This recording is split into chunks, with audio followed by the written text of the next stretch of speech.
Le balado que vous allez déguster est une création originale de Virage Sonore, studio et agence de création de balado à Montréal. Bonjour, vous écoutez L'Appel du Nature, un balado sur le vin nature à Montréal et ses environs, animé et réalisé par Valérie Lefebvre et produit par le studio Virage Sonore. L'épisode que vous allez écouter fait partie de la première saison, enregistrée en 2019-2020 pour choc.ca.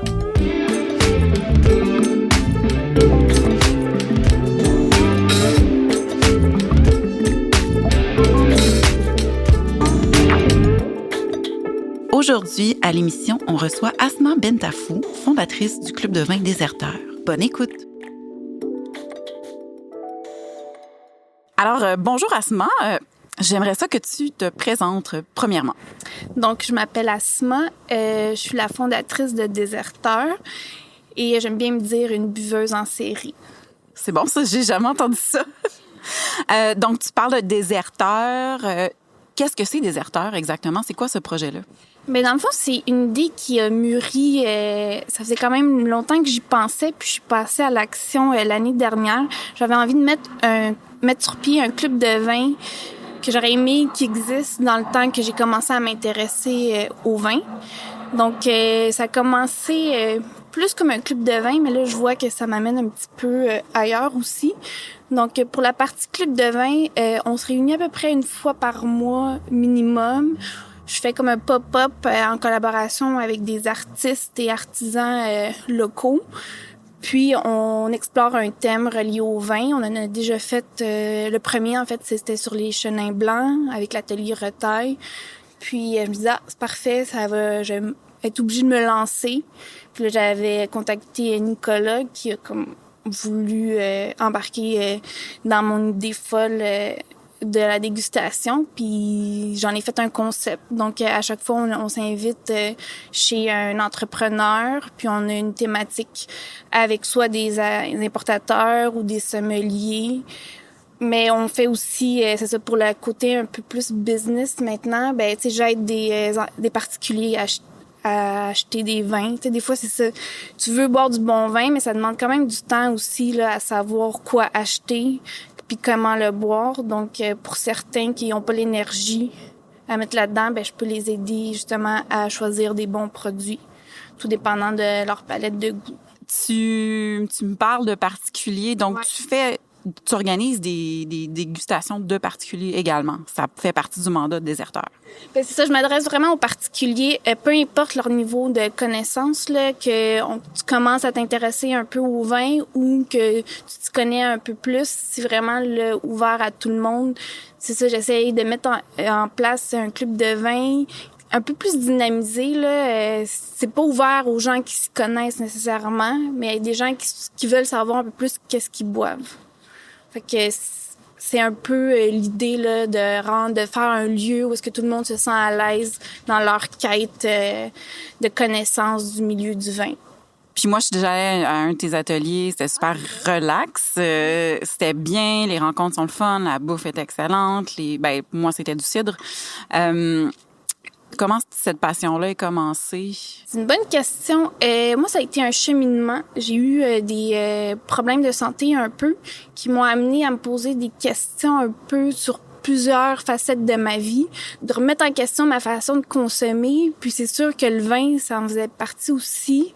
C'était comme un truc que j'ingère, que je mets dans mon système. Fait que c'était sûr qu'à un moment donné, j'ai eu la réflexion de « OK, mais qu'est-ce que je bois? » Puis avant ça... J'aimais pas tant le vin non plus, là. C'est tous les vins que mes amis disaient « Ah, ça, c'est sûr, tu vas aimer ça. » Ah, c'était dégueulasse, là. Puis là, j'étais rendue à un âge où c'est comme moins chill de boire un amaretto sour avec tes autres collègues actuaires. Fait que là, je voulais vraiment aimer le vin, mais j'y arrivais pas. Puis c'est ça, dans cette quête-là, quand que j'avais mes problèmes de santé, ben là, je me suis intéressée. Puis j'ai vu, OK, ben il y a une option de vin, les vins naturels, les vins peu interventionnistes. Puis là, quand j'ai goûté en plus à ces vins-là, non seulement que c'est meilleur pour l'environnement, c'était fucking bon. Donc, c'est là que ça m'a amené au vin parce qu'avant ça, j'étais moyennement intéressée. Là. Justement, est-ce que tu as eu une bouteille qui a fait un espèce de déclic? Est-ce que tu te rappelles de ça? J'aimerais dire exactement quelle bouteille. Je soupçonne que c'était le Crémant d'Alsace de Pierre Frick. Mais tu sais, avant ça, il y en avait quand même, parce qu'avant d'aller dans l'importation privée, j'achetais quand même à la SAC. Tu sais, on a des agences qui font une super bonne job, qui amènent du vin d'artisan à la SAQ. Donc, sûrement comme plusieurs, ils ont commencé en checkant les petites étiquettes de Onopole, raisin. J'ai commencé comme ça. Puis, c'est ça, après, au resto, à Montréal, l'offre est quand même délicieuse. Donc là, je voulais les vins que je buvais au resto, mais à la maison, pour les boire en pyjama, en mou, le vendredi soir, des fois, ça te tente pas de sortir. Fait que c'est là que moi, j'ai commencé à m'intéresser à l'importation privée, puis à acheter des caisses pour ma consommation personnelle. Fait que là, c'est ça. Mais je pourrais pas te dire exactement le premier, mais avec le vin naturel, là, sûrement comme pour toi, quand tu commences à aimer ça, t'aimes ça en tabarnouche. Puis là, c'est comme ça te prend tout d'un coup, là. Puis là, tu veux connaître qu'est-ce que tu bois, comment ça, lui, ça, tu sais, ça me fait... Même physiquement, ça fait des réactions, là, de chair de poule, où t'es... Fait que j'essaie de comprendre ça aussi, là. T'as ouvert une bouteille? Ouais. Qu'est-ce que c'est? Oui. Pourquoi ça te plaît? On va aller chercher l'étiquette, prendre une photo. Ouais, j'ai ouvert, c'est le Clos des Vignes du Magne. Donc, c'est Julien Guyot. C'est Macon Rouge. C'est la cuvée 910. J'ai découvert ça grâce à mon amie Vanessa et belle-sœur. Elle avait ouvert ça à un moment donné dans un des brunchs du dimanche qui finit très tard. Puis, c'est le genre de vin que j'avais bu, puis que le lendemain, je m'étais réveillée, puis j'étais comme, mon Dieu, il me le faut. Puis c'est ça que j'ai remarqué aussi là, dans ma découverte de vin, là, buveuse en série. C'est qu'il y a des vins qui te marquent tellement que le lendemain, tu es encore en train de réfléchir à ça, puis à toute l'énergie qu'il y avait dans la bouteille. Puis, tu sais, dans mon début de découvrir les vins, peut-être, tu sais, j'étais très ouverte. J'ai peut-être snobé un peu les appellations. Je sais pas, je peux dire... Ouais, je snobé. J'étais comme peut-être moins intéressée. J'avais envie de découvrir comme des places qui faisaient peut-être... qui étaient moins connues traditionnellement pour faire du vin. Puis, c'est ça, je vois là que j'ai un petit retour parce que c'est quand même un peu la base, là. J'ai voulu apprendre aussi un peu sur les appellations. Puis, ça, je peux voir que ils peuvent faire du vin nature qui est quand même... très émotionnel, là. Dans ce cas de lui, je trouve qu'il y a une élégance dans ce vin-là incroyable. C'est le moment qu'on boit.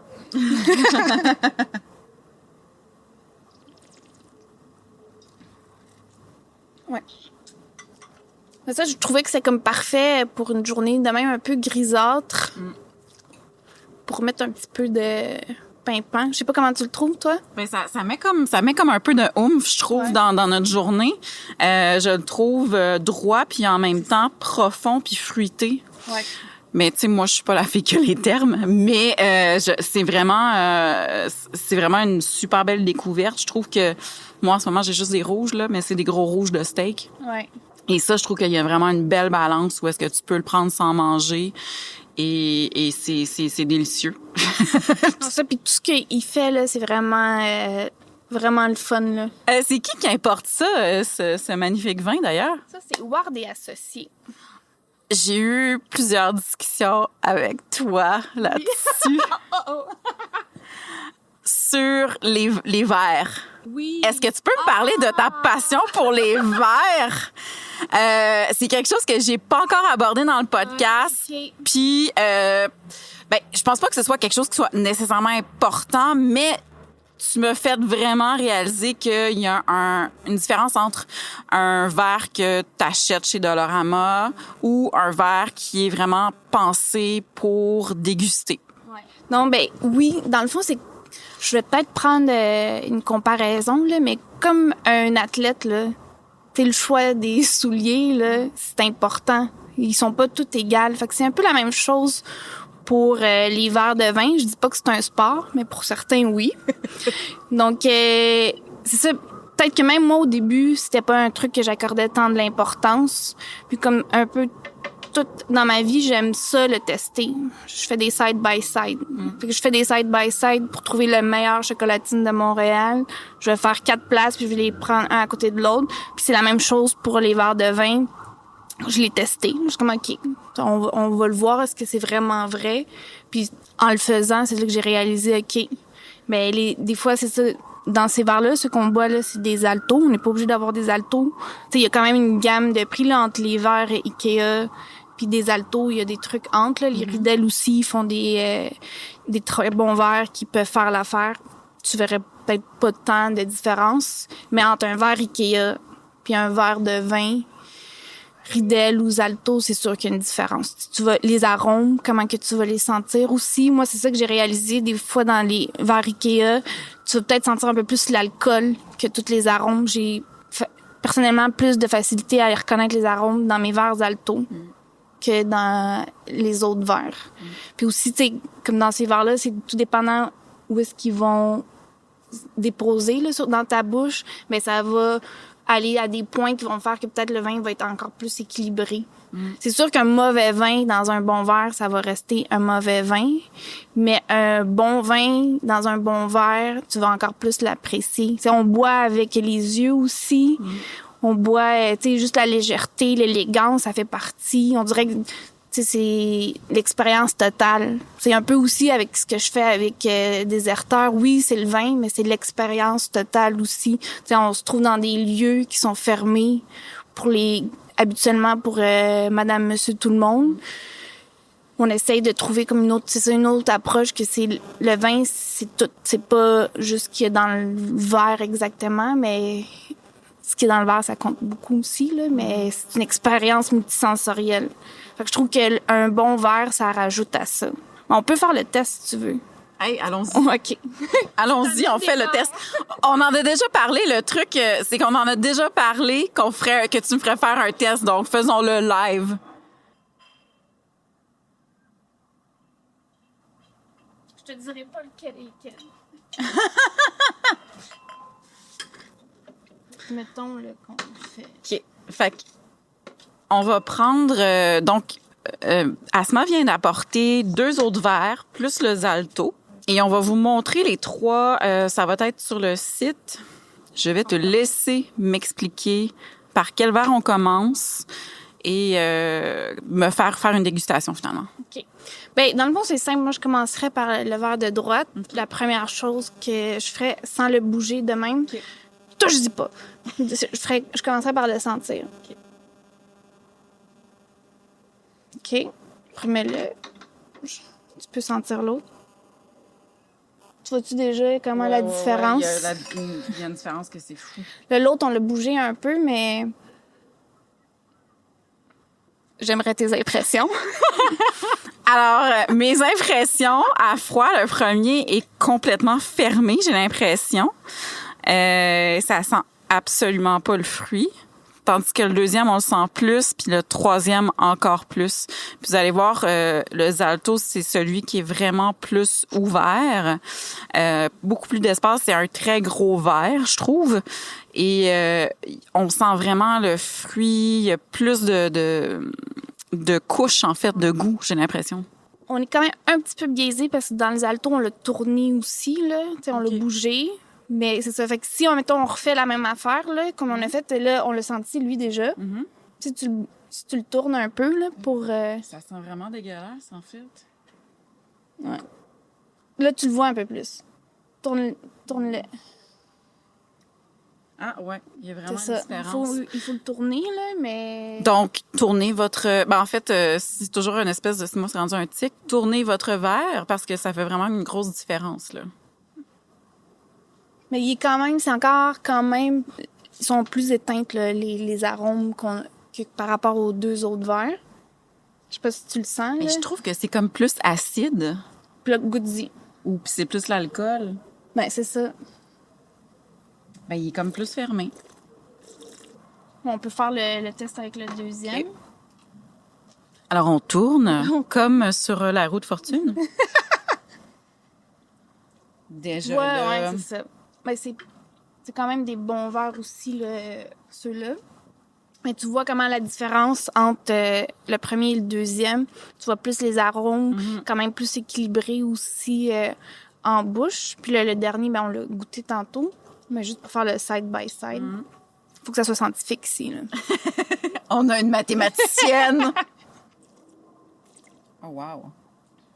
Et là, le fruit, on dirait qu'il arrive plus en douceur, tranquillement. Ouais. Mais c'est ça que je trouve, je pense. En plus, le verre est très mince, fait qu'il n'y a pas vraiment d'espace là, dans ta bouche, ta langue par rapport au verre, c'est vraiment mince. Tandis que l'autre, c'est lui, là. Fait qu'on dirait ça atteint vraiment aux bonnes places dans la bouche pour que ça ressorte tout le fruit, tous les arômes, puis que ça reste un bel équilibre. Fait que c'est ça, comme je te disais, c'est pas... Tu sais, si c'est un mauvais vin, ça va être un mauvais vin dans un Zalto ou un Riedel quand même. Mais tu sais, quand tu t'offres une bonne bouteille, donne-y le extra, puis mets-le dans un bon verre. Fait que c'est correct de boire dans un verre Ikea, c'est pas ça que je dis. T'sais, si tu prends un vin facile, simple, pas compliqué, tu peux le boire même dans un petit verre Duralex, là, si tu veux. Mais si tu te gâtes, tu achètes quelque chose d'exceptionnel, il faut de le matcher dans un bon verre. Je trouve que ça vaut la peine. T'sais, autant que j'étais contre là, d'acheter des Altos, parce que dans ma tête, c'est quand même cher. J'étais comme, ah non, j'ai pas besoin de ça. Puis quand j'ai fait le test, c'était une évidence, là. Je l'ai fait même aussi pour les champagnes, les bulles. Puis autant, tu sais, qu'ils ont un verre aussi juste pour ça, Zalto, autant que le universel, je trouvais que pour moi, ça allait même pour les bulles, là. J'aimerais que tu me dises quel verre Attends, je vais prendre un guess avant. Ouais. Alors moi, je pense que le gros premier, c'est le Ikea. Ben, je sais pas c'est de où. Fait que je pense que oui. Je pense que ça, c'est un Ikea / Dollarama, là.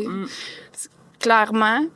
Le deuxième, c'est un Riedel pour le Zinfandel. J'ai la boîte.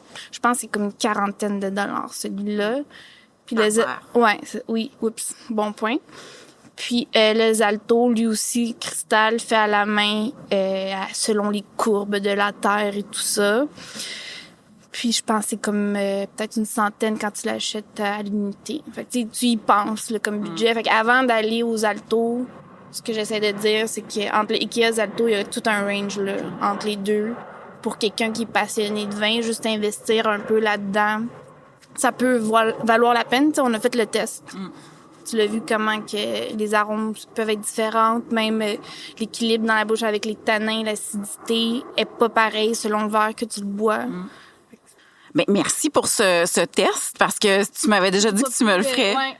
J'ai pas pu m'empêcher. Moi, j'aime ça que les gens le testent eux-mêmes. Tu peux bien dire ce que tu veux, mais de le vivre, je trouve que ça change la différence. Ça fait toute la différence.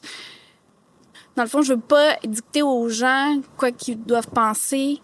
Je préfère qu'ils vivent eux-mêmes puis qu'ils se fassent leur propre opinion.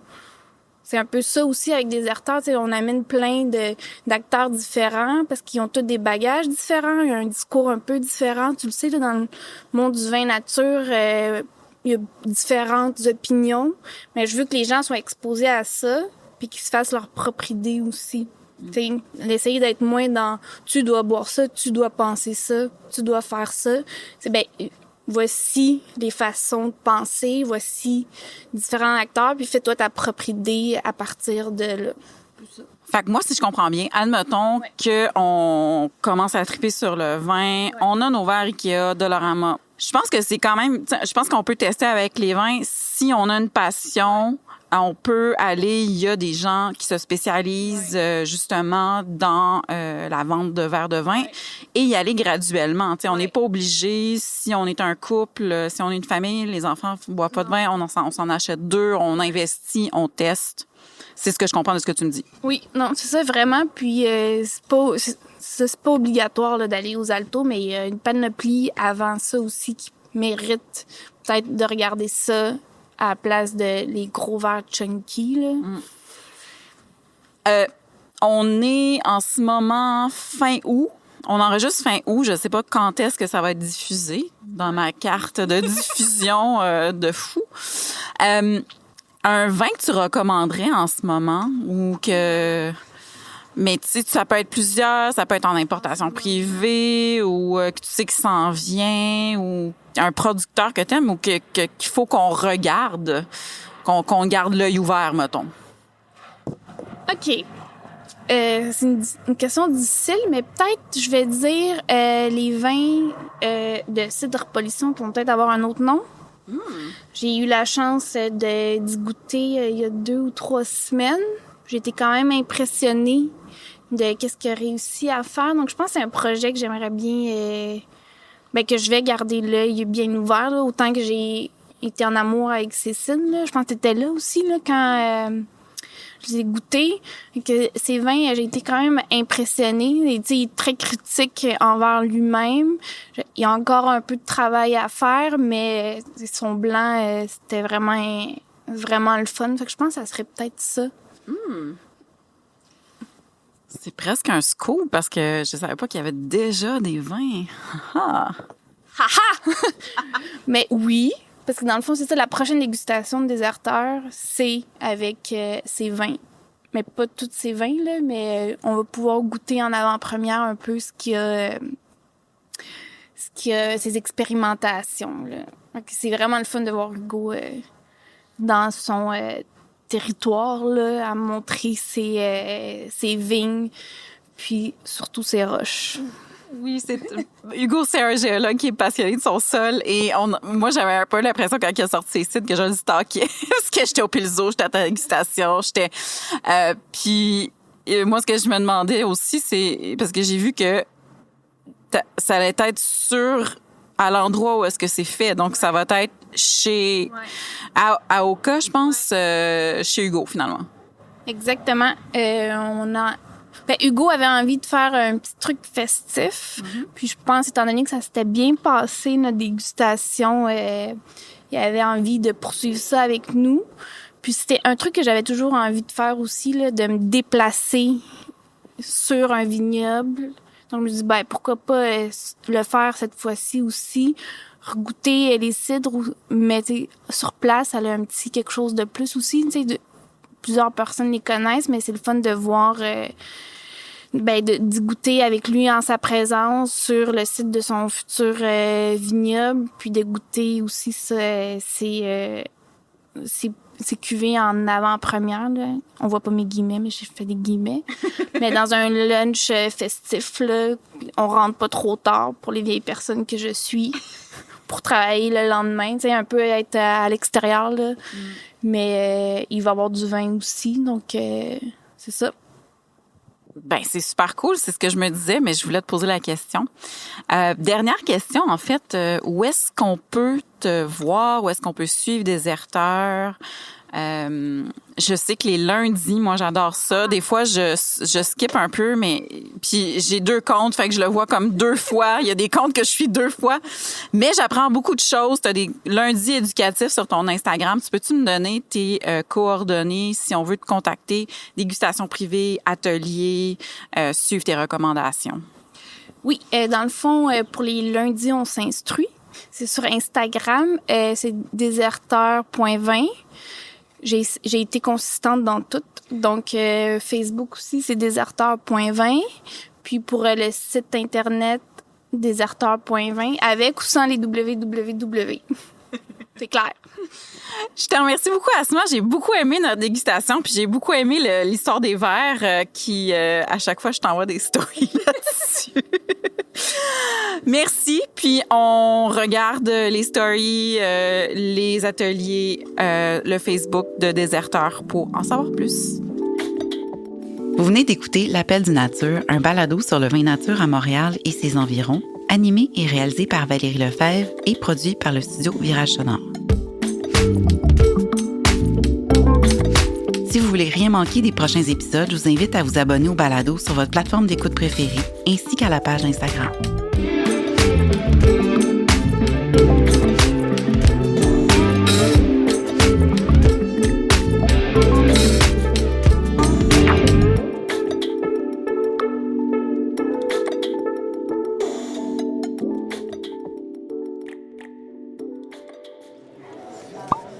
Le balado que vous venez de déguster est une création originale de Virage Sonore, studio et agence de création de balado à Montréal.